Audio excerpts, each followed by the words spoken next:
ঝাড়ুকে দেবী লক্ষ্মীর রূপ হিসেবে বিবেচনা করা হয়, তাই শাস্ত্রে ঝাড়ু সম্পর্কিত অনেক নিয়ম বলা হয়েছে। হিন্দু ধর্মে মা লক্ষ্মীকে সম্পদের দেবী হিসেবে বিবেচনা করা হয় এবং এটি বিশ্বাস করা হয় যে মা লক্ষ্মী যদি কারোর প্রতি সদয় হন তবে তিনি তার ঘরকে সম্পদ এবং বিলাসিতা দিয়ে পূর্ণ করেন। তাই শাস্ত্রে মা লক্ষ্মীকে খুশি করার জন্য ঝাড়ু দেবার সঠিক সময় এবং আরও অনেক ধরনের নিয়ম ও প্রতিকারের কথা বলা হয়েছে, যা করলে অবশ্যই মা লক্ষ্মীর আশীর্বাদ পাওয়া যায়। আপনি নিশ্চয়ই জানেন যে দেবী লক্ষ্মী সেখানেই থাকেন যেখানে পরিষ্কার পরিচ্ছন্নতা থাকে। সে কারণেই মা লক্ষ্মী ঝাড়ু খুব পছন্দ করেন। এমন অবস্থায় যদি দেবী লক্ষ্মীকে খুশি করার জন্য ঝাড়ু সংক্রান্ত নিয়মগুলি মেনে চলা হয় তাহলে বাড়িতে সর্বদা ধন সম্পদ ও সুখ সমৃদ্ধি বজায় থাকে। আসুন জেনে নিই সুখ সম্পদ চিরস্থায়ী করার জন্য ঝাড়ু সংক্রান্ত বিশেষ নিয়মগুলি। নমস্কার বন্ধুরা, আপনাদের সকলকে জানাই আমার ইউটিউব চ্যানেলে আরও একবার সুস্বাগতম। আশা করছি ভগবান শ্রীকৃষ্ণের আশীর্বাদে আপনারা সকলে ভালো আছেন এবং সুস্থ আছেন।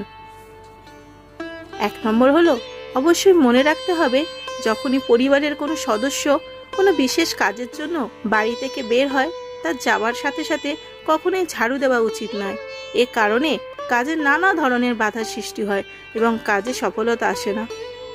2 নম্বর হলো, আপনার ঘরকে আর্থিক সমস্যা থেকে রক্ষা করতে এবং সর্বদা দেবী লক্ষ্মীর আশীর্বাদ পেতে ঝাড়ুটি বাড়ির এমন অংশে রাখা উচিত যেখানে এটি সহজে কারোর চোখে পড়ে না। এছাড়াও কখনো পা দিয়ে ঝাড়ু স্পর্শ করবেন না এবং তুলসী গাছের কাছে রাখবেন না, এতে মা লক্ষ্মী রেগে যান। আপনি যখনই ভুলবশত ঝাড়ুর ওপর পা রাখেন তখন আপনার হাত জোর করে ক্ষমা চাওয়া উচিত। ঝাড়ু কখনোই খাড়া করে রাখা উচিত নয়। এছাড়াও ঘরের উত্তর পশ্চিম দিকে ঝাড়ু রাখা শুভ বলে মনে করা হয়। 3 নম্বর হলো, যদিও ঘরবাড়ি পরিষ্কার পরিচ্ছন্ন রাখা ভালো, তবে বাস্তুশাস্ত্রে এর জন্য সময় নির্ধারিত রয়েছে। পরিষ্কার করার জন্য যেমন একটা উপযুক্ত সময় আছে, তেমনি পরিষ্কার বা ঝাড়ু না দেওয়ারও একটি সময় রয়েছে।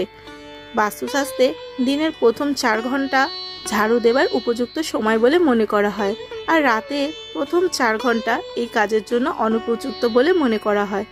বাস্তুমতে রাতের প্রথম 4 ঘন্টা ঝাড়ু দিলে ধন সম্পদের দেবী লক্ষ্মী ক্রুদ্ধ হন। এর ফলে ঘরে দরিদ্রতা বাসা বাঁধে এবং ঘরে অর্থের প্রভাব ব্যাহত হয়। জ্যোতিষশাস্ত্র অনুসারে সূর্যাস্তের পরে এবং সূর্যোদয়ের আগে কখনোই ঝাড়ু দেওয়া উচিত নয়। তাই আপনি যদি চান আপনার ঘরেও সুখ ও সমৃদ্ধি বজায় থাকুক তাহলে অবশ্যই ঝাড়ু সংক্রান্ত এই নিয়মগুলি মাথায় রাখুন। 4 নম্বর হলো, শাস্ত্রে নতুন ঝাড়ু নিয়ে এসে পুরানোটিকে ফেলে দেওয়ার নিয়ম রয়েছে। বাড়িতে কখনো পুরানো বা ভাঙা ঝাড়ু রাখবেন না। পুরানো ঝাড়ু ঘরে রাখলে গৃহে অর্থাভাব দেখা দেয়, সঙ্গে নেগেটিভ শক্তির প্রবেশ ঘটে। শনিবার বা অমাবস্যার দিনে যে কোনো সময় পুরানো ঝাড়ু ফেলে দেওয়া উচিত, তবে বৃহস্পতিবার ও শুক্রবার কখনোই ঝাড়ু ফেলবেন না, তাতে দেবী লক্ষ্মী রুষ্ট হন। ঝাড়ু কখনোই আবর্জনার মতো ডাস্টবিনে ফেলবেন না। এছাড়াও পুরানো ঝাড়ু ফেলে যখন নতুন ঝাড়ু কিনবেন তখন একটি বিশেষ দিনে কেনা ভালো। মঙ্গলবার দেখে ঝাড়ু কেনার চিন্তা ভাবনাও করবেন না, তাতে গৃহে মঙ্গল বাতাবরণ থাকবে। মনে রাখবেন, যেদিন ঝাড়ু কিনবেন সেই দিন থেকেই ঝাড়ু দেওয়া শুরু করবেন। বাস্তুমতে এমনটা করলে বাস্তুদোষ সমাপ্ত হয় এবং অর্থের আগমন ঘটে। ঝাড়ুতে মা লক্ষ্মীর বাস, তাই ঝাড়ুকে অবহেলা না করে যত্নে রাখার চেষ্টা করুন। শ্রোতা বন্ধুরা, ভিডিওটা শেষ অবধি দেখার জন্য আপনাদের সকলকে অসংখ্য ধন্যবাদ। ভিডিওটি ভালো লাগলে লাইক, শেয়ার ও সাবস্ক্রাইব করতে ভুলবেন না। এছাড়াও দেবী মা লক্ষ্মীর আশীর্বাদ পেতে কমেন্টে অবশ্যই লিখুন জয় মা লক্ষ্মীর জয়। তাহলে আজকের ভিডিও আমি এখানেই শেষ করছি বন্ধুরা। সকলে খুব ভালো থাকবেন, সুস্থ থাকবেন এবং সর্বদাই স্মরণে ঈশ্বরকে রাখবেন। জয় মা লক্ষ্মীর জয়। নমস্কার।